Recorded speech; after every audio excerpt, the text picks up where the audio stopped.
नमस्कार मित्रों, गोलचक्र के यूट्यूब चैनल पे आप लोगों का स्वागत है। मेरा नाम है नवीन कुमार और कैसे हैं आप लोग। हम लोग इकोनॉमी वाले सेक्शन को पूरी तरह डिटेल से देख रहे हैं। मेरे प्यारे भाई, किसी प्रकार का कंटेंट के साथ कंप्रोमाइज नहीं किया जा रहा है।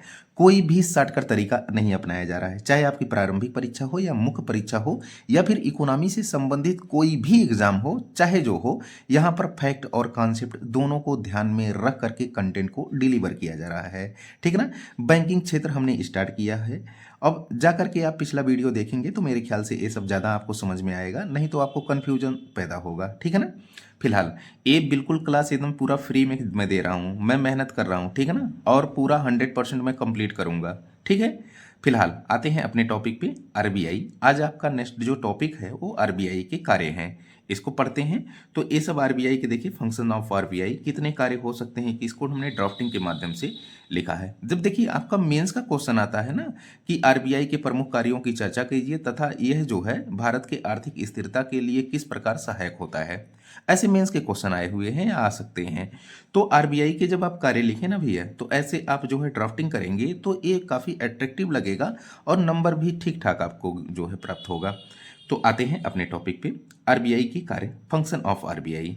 पहला कार्य इसका है मुद्रा का प्रबंधन करना। ठीक है। मुद्रा का प्रबंधन करना मतलब कि जो नोट है, जो सिक्के हैं या जो विदेशी मुद्रा है, उनका क्या कहला करता है, ये मैनेजमेंट करता है। मुद्रा का प्रबंधन पहला कार्य। दूसरा कार्य क्या है, बैंक नोटों का जारी करता, बैंक नोटों का जारी करता। अच्छा, आरबीआई एक्ट एक 1934 है। ये जो आरबीआई बैंक है ये नोटों का जारी करता है, ऐसे बोलो ना भैया, ऐसे बोलो। ठीक है। तो नोट को जारी करता है, चाहे वो जो है 500 की नोट हो या फिर 2000 की नोट, शायद इतने समय बंद हो गई है। बाकी आपका 50 है, 100 है, 20 है, 10 है ना। तो ये सब जो नोट है, तो इसको नोट को जारी करने का काम कौन करती है, आरबीआई। किसके तहत करती है, आरबीआई एक्ट 1934 के तहत। मैं आपको बताते चलूं कि नोट जो है वो 10,000 नोट, 10,000 का नोट मैक्सिमम जारी कर सकती है आरबीआई।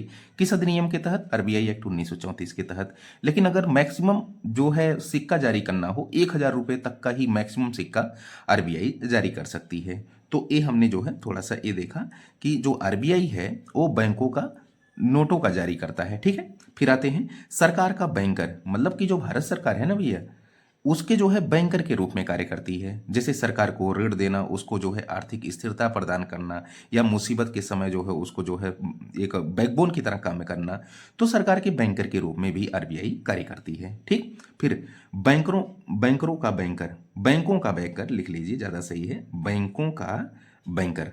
जैसे जितने भी वाणिज्यिक बैंक है ना, जो अनुसूची 2, आरबीआई की अनुसूची 2 में आते हैं, उनको जो है आरबीआई क्या करती है, ऋण जारी करती है, उनको ऋण देती है, उनको प्रतिभूति पत्र बेचती है, या फिर सरकार मतलब कि जो है जनता को भी बेचती है, सरकार को भी देती है प्रतिभूतियां। लेकिन यहाँ मेरा ये कहना है कि बैंकों का बैंकर इसलिए ना, क्योंकि ये तो बैंक को रेगुलेट करने का काम करती है, दूसरा बैंकों को ऋण देने का काम करती है, तो इसीलिए इसको बैंकों का बैंकर कहा जाता है। फिर यहाँ पे देखना जरा, अंतिम उपाय के रूप में ऋणदाता। जैसे भारत सरकार है, भारत सरकार के पास कहीं से कुछ नहीं स्रोत है ऋण या पैसे मिलने का, तो ये आरबीआई के पास जाते हैं, तो कहते हैं महोदय एक काम करिए, हमको कुछ जो है आप पैसा दे दीजिए। तो अंतिम उपाय के रूप में ये क्या है, ऋणदाता है। ठीक है ना। विदेशी मुद्रा का प्रबंधन करता, जैसे हमारे यहाँ जो विदेशी मुद्रा होती है ना, जैसे हमारे यहाँ डॉलर है, तो उसका अगर प्रबंधन करना है, मैनेजमेंट करना है, तो अपना कौन करेगा, आरबीआई करेगा। ठीक है। तो यही विदेशी मुद्रा का प्रबंधन करती है। फिर क्रेडिट या मुद्रा आपूर्ति का नियंत्रक। क्रेडिट मतलब कि जो है ऋण देना, और मुद्रा आपूर्ति, जैसे मुद्रा आपूर्ति का मतलब कि जो है मार्केट में जो है मुद्रा ज़्यादा है, तो उस पर किस प्रकार की कंट्रोलिंग होनी चाहिए, सप्लाई कैसा होना चाहिए, कम होना चाहिए या ज़्यादा होना चाहिए, उसी के हिसाब से ये अपनी मॉनेटरी पॉलिसी को बतलाती है, मॉनेटरी पॉलिसी को जो है अपनाती है। जैसे कि अगर मुद्रा ज़्यादा होगी तो ये ब्याज दर बढ़ा देगी, ताकि मार्केट में जो है मुद्रा ज़्यादा ना बढ़े। अगर मुद्रा बढ़ जाएगी तो मुद्रास्फीति बढ़ जाएगी ना भैया, तो इसीलिए इसको कहा जाता है क्रेडिट या मुद्रा आपूर्ति का नियंत्रक। ठीक है ना। फिर देखिए बैंकिंग प्रणाली का नियमन। हमने बताया कि जो वाणिज्यिक बैंक होते हैं, जो अनुसूची 2 की में परिभाषा में आते हैं आरबीआई के, उनको जो है रेगुलेट करने का काम कौन करती है, आरबीआई करती है। अब यहाँ पे देखना जरा, 2 एक्ट है, आरबीआई एक्ट 1934, ये पावर देता है आरबीआई को, लेकिन रेगुलेशन किसके तहत किया जाता है, बैंकिंग रेगुलेशन एक्ट 1949 के तहत किया जाता है। ठीक है ना। तो ये दोनों एक्ट को आप ध्यान में रखिएगा। बाकी यहाँ पर हमने बता दिया है कि आरबीआई एक्ट जो 1934 ए वाला, इसी के तहत जो मैक्सिमम सिक्का है वो 1,000 रुपये तक का जो है जारी कर सकती है आरबीआई, और जो मैक्सिमम नोट है वो 10,000 रुपये तक का नोट। ठीक है, अब यहाँ पे जरा देखना कुछ अन्य कार्य जैसे विकासात्मक भूमिका। नो डाउट सरकार जो है, ये आरबीआई क्या करती है कि भारत सरकार के जो है ऋण देती है, इसके अलावा कुछ जो है वो भारत के विकास में भी महत्वपूर्ण सहयोग या भूमिका निभाती है। वित्तीय प्रणाली का विनियामक तथा पर्यवेक्षक के रूप में एक काम करती है। ठीक है, फिर यहाँ पे देखना जरा, मौद्रिक प्राधिकारी के रूप में मौद्रिक नीति को तैयार करना, कार्यान्वित करना और उसकी जो है निगरानी करना। हम मॉनेटरी पॉलिसी पूरा डिटेल से पढ़ेंगे, एक एक चीज पढ़ेंगे, क्योंकि यहाँ से आपके प्री के क्वेश्चन और मेंस के क्वेश्चन दोनों आते हैं। बाकी यहाँ से तो क्वेश्चन आए हैं, पूछा है कि निम्नलिखित में से कौन आरबीआई के कार्य हैं, कौन आरबीआई के कार्य नहीं है, ऐसे करके क्वेश्चन पूछता है। आते हैं नेक्स्ट पेज। जरा एक ऐसा टॉपिक मैं आपको बताने जा रहा हूँ, शायद आपको कोचिंग या बुक्स में बहुत कम मिलता है, क्योंकि इसको मैं पूरी तरह डायनेमिक ले लिया हूँ। 2025-26 का पूरी तरह डाटा ले लिया हूँ कि सरकार ने आरबीआई ने 2025 में कितना जो है सरकार को पैसा हस्तांतरित किया। ये सब चीज़ें जो है अगर पूछ लेता है तो चीज़ें जो है थोड़ा सा कन्फ्यूजन रहती हैं और बड़ी चर्चा में रहती हैं जब आप पेपर वगैरह पढ़ते हैं। तो इसके स्टैटिक पॉइंट को देखेंगे और साथ ही साथ करंट में क्या कुछ जो है आरबीआई ने किया है इस फैक्टर को लेकर के वो भी हम देखेंगे। ठीक है ना। टॉपिक आपका है आरबीआई का अधिशेष हस्तांतरण, सरप्लस ट्रांसफर ऑफ आरबीआई। ये क्या होता है भैया, जैसे आरबीआई की कुछ आय होगी ना, आय आरबीआई की ज़्यादा है, व्यय आरबीआई का कम है, तो जायज़ है कि आरबीआई का जो बचेगा ना पैसा, भाई मान लीजिए कि 100 रुपया आरबीआई की आय है, 50 रुपया आरबीआई का व्यय है, तो शेष कितना बचा, 50 रुपया। जो 50 रुपया बचा है वही क्या है, अधिशेष है। वही जब हस्तांतरित किया जाएगा सरकार को तो उसी को क्या कहा जाएगा, अधिशेष हस्तांतरण कहा जाएगा। अब सुनना जरा, यहाँ पे थोड़ा सा पजलिंग है, यहाँ मैं पढ़ के सुना देता हूँ। क्या है कि आरबीआई अपनी अतिरिक्त आय सरकार को हस्तांतरित करती है, इसे अधिशेष हस्तांतरण के रूप में जाना जाता है। अब तो आप समझ गए होंगे कि मतलब कि आरबीआई अपने व्यय के अलावा जो राशि उसके पास बचती है वही अधिशेष राशि होती है। जब वो वही ट्रांसफर करता है, हस्तांतरित करता है सरकार को, तो अधिशेष हस्तांतरण कहलाता है। अब सुनना जरा, यहाँ पे समस्या क्या थी। रघुराम राजन का नाम आपने सुना होगा, बेहतर इकोनॉमिस्ट है, आरबीआई के गवर्नर भी रहे। इसी मामले को लेकर के काफी सरकार से उनकी झड़प हुई थी, काफी वाद विवाद हुआ था। बाद में उर्जित पटेल साहब आते हैं, उनके साथ भी यही विवाद होता है, कि वो सहमत होते हैं लेकिन उनके साथ भी विवाद होता है। तो ऐसे कुछ जो है कंट्राडिक्टियल इशू जो है आरबीआई और सरकार के मध्य दिखाई पड़ते हैं। सरकार तो चाहेगी ना कि ज्यादा से ज्यादा अधिशेष हस्तांतरण आरबीआई हमको करे, लेकिन आरबीआई के भी तो तमाम प्रकार के कार्य है ना, तमाम प्रकार के जो है उसके जो है ऐसे कार्य हैं जहां पर धन खर्च होते हैं, जिम्मेदारियां हैं उसके पास, इसीलिए जो है वाद विवाद बढ़ता रहता है। फिलहाल आते हैं यहाँ पे, देखते हैं। देखिए जरा, आरबीआई आय जब ज्यादा होगी व्यय कम होगा, कुछ बचेगा, वही क्या कहलाएगा, अधिशेष। ये हस्तांतरण जो सरकार को किया जाएगा तो आपका टॉपिक कंफर्म हो जाएगा, अधिशेष हस्तांतरण। अब सुनना जरा, जैसे आरबीआई ने, मैं ये बोलता हूं कि आरबीआई क्या देती है, ऋण देती है। किसको देती है, सरकार को भी दे सकती है, बैंकों को दे सकती है। मान लीजिए आरबीआई ने कितना ऋण दिया, 2100 का ऋण दिया, 2100 रुपये का ऋण दिया, और उस पर कितना ब्याज लिया, 5% का ब्याज। कितना बना फिर वो, 105 रुपया बना। मेरे प्यारे भाई, जो व्यय होता है ना आरबीआई का, वो शुद्ध ब्याज का 7वां हिस्सा होता है। एक बार और समझना जरा, मैं कह रहा हूं कि आरबीआई मान लीजिए 2100 रुपया ऋण देती है, किसी को भी ऋण देती है, उस पर 5% ब्याज लेती है। अब 5% ब्याज लेगी तो 2100 का 5% कितना बनेगा, 105 रुपया बनेगा। अब ये जो 105 रुपया बनेगा ना, अब समझना जरा कि ये तो ब्याज मिला 105 रुपया आरबीआई को। अब इसी ब्याज का 1/7वां हिस्सा ही आरबीआई का क्या होगा, व्यय होगा। तो मेरे प्यारे भाई, तो 105 का 7वां हिस्सा कितना आएगा, 15 रुपया आएगा। यही आरबीआई का 15 रुपया ही केवल क्या होगा, व्यय होगा।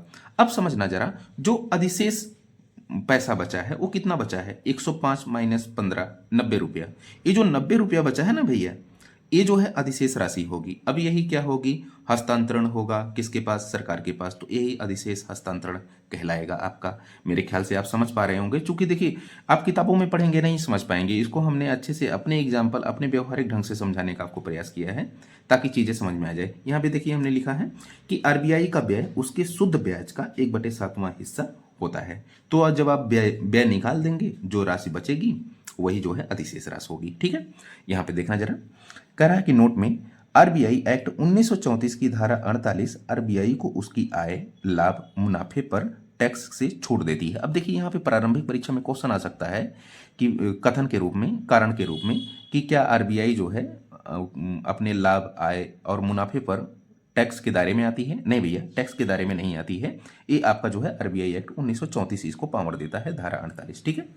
अब देखा, अब यहाँ पे देखिए जरा कि करंट में हमको क्या देखना है। करंट में हमको ये देखना है कि surplus transfer of RBI to the central governments. अब यहाँ पे देखना जरा, मतलब कि आरबीआई के द्वारा जो है सेंट्रल गवर्नमेंट को कितना ट्रांसफर किया गया है अधिशेष हस्तांतरण के रूप में। तो 2024-25 में केंद्र सरकार को जो है अब तक का सबसे रिकॉर्ड जो है धन आरबीआई के द्वारा दिया गया है। कितना दिया गया भैया? तो 2.6 लाख करोड़ रुपया इतना अधिशेष हस्तांतरण दिया गया। बहुत ज़्यादा है अब तक का, मतलब कि सबसे बड़ा ये जो है सरप्लस ट्रांसफर हुआ है आरबीआई के द्वारा। आते हैं नेक्स्ट पेज पे देखना। तो साहब ये भी बता दीजिए कि अधिशेष हस्तांतरण के लाभ क्या है, benefit of the surplus transfer. अब यहाँ पर लाभ या इंपॉर्टेंस इसका क्या हो सकता है? पहला कि राजकोषीय घाटे में, सरकार के राजकोषीय घाटे में कमी आएगी। अच्छा, सरकार का जो राजकोषीय घाटा है 2025-26 का, उस बजट में कितना निर्धारित है? 4.8%। ठीक है ना, इसमें कमी हो सकता है। फिर सरकारी उधारी में कमी आएगी। भाई सरकार तो उधार लेती है ना, विदेशों से उधार लेती है, किसी देश या किसी संस्था, वर्ल्ड बैंक, आईएमएफ से उधार लेती है।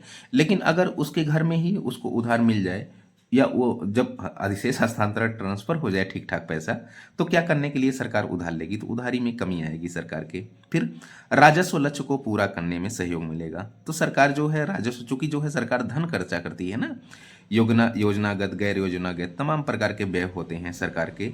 तो जो राजस्व एक लक्ष्य सरकार निर्धारित करती है, या कि हमको इतना मिल जाएगा, अब नहीं मिला तो उसकी भरपाई कौन करता है? अधिशेष हस्तांतरण।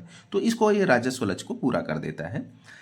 आर्थिक स्थिरता को बल, सरकार ने जो है प्लानिंग बनाई जो है 100 रुपये की, उसके पास 90 रुपये आया, लेकिन हस्तांतरण जैसे हुआ ना तो आर्थिक स्थिरता को बल मिला। ठीक है। भारत सरकार जन कल्याण कार्यों पर खर्च कर सकती है, करों पर दबाव कम होगा। जायज़ है कि भाई सरकार के पास अगर पैसा ज़्यादा होगा तो वो लोगों से कर जो है ज़्यादा से ज़्यादा नहीं वसूलना चाहेगी, कम से कम तो कर जो है वो टैक्स का दायरा या कर्ज का स्लैब जो है वो कम करके रखेगी। ठीक है। फिर सरकार एवं आरबीआई के मध्य एक समन्वय भी जो है या सुधार भी होता है, बेहतर रिलेशन भी रहता है। तो ये कुछ जो है अधिशेष हस्तांतरण के हमने लाभ देखा। अगर पूछे तो आप बता देना, ठीक है ना। अब देखना जरा, मेरा कहना है कि देखिए, आप अगर इकोनॉमी नहीं पढ़ते हैं तो कई सारी चीज़ों से आप बाहर हो जाते हैं।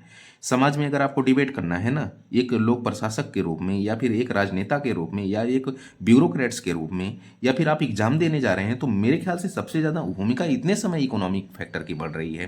पूरी चीज़ें अर्थव्यवस्था से संचालित होती है ना भैया, तो इकोनॉमी तो आपको पढ़ना पड़ेगा। अब देखिए यहाँ पे जरा कि आरबीआई, भाई इसके कुछ आय भी होते हैं और इसका जो कुछ व्यय भी होता है। चूंकि यहीं से आपने जो है क्या निकाला है? अधिशेष हस्तांतरण। तो हमने ले लिया है कि आरबीआई के कहाँ कहाँ से आय प्राप्त होती है, जैसे एलएएफ और एमएसएफ। इसको हम डिटेल से पढ़ाएंगे जब मॉनेटरी पॉलिसी पढ़ाएंगे तो वहाँ पे, ठीक है, जब हम जो है ब्याज दर वगैरह पढ़ाएंगे। तो यहाँ पर देखना, इसको जो है चल निधि समायोजन सुविधा कहते हैं, और एमएसएफ को सीमांत स्थायी सुविधा कहते हैं। इस पर जो है आरबीआई को जब ब्याज मिलता है तो वो उसकी आय होती है। ऋण व अग्रिम राशि पर अर्जित ब्याज, ये भी इसकी आय होती है। रुपया प्रतिभूति रखने पर ब्याज, ये भी इसकी आय होती है। अथवा विदेशी स्रोतों से कुछ अर्जित ब्याज, मतलब मान लें नेपाल को जो आरबीआई ने ऋण दे दिया तो वहां से ब्याज मिलेगा ना, तो फिर वो उसकी आय होगी। अब आरबीआई का व्यय कहाँ पे होता है? नोट की छपाई बेचारा करता है, कार्मिकों को वेतन देता है, बैंकों को दिया जाने वाला कमीशन कुछ होता है, आकस्मिक निधि पर संपत्ति, निकाय निधि, ये सब सारी चीजें। आकस्मिक निधि जैसे कोई बैंक डूब रहा है तो उसको पुश करता है ना, ताकि जो है वो बैंक डूबे ना, दिवालिया ना हो। तो ये हमने कुछ देखा। यहाँ से क्वेश्चन आपके नहीं आने हैं, लेकिन आपको जानना जरूरी है, क्योंकि आपने ये टॉपिक पढ़ा ना, ये टॉपिक का जो सार है, केंद्र बिंदु है, ये यहीं से निकल के आता है भैया। तो सबसे बड़ी बात तो आप तो जड़ पे काम करो ना, फिर आपको इकोनॉमी की फिलॉसफी समझ में आएगी। जब आपको इकोनॉमी की फिलॉसफी समझ में आएगी, देन आपको दिक्कत नहीं होगी क्वेश्चन सॉल्व करने में। कल मिलते हैं, आज के लिए फिलहाल इतना ही, थोड़ा सा गला सही नहीं है। मिलते हैं कल आरबीआई की मॉनेटरी पॉलिसी को लेकर के, बड़ा टॉपिक है। Thank you so much.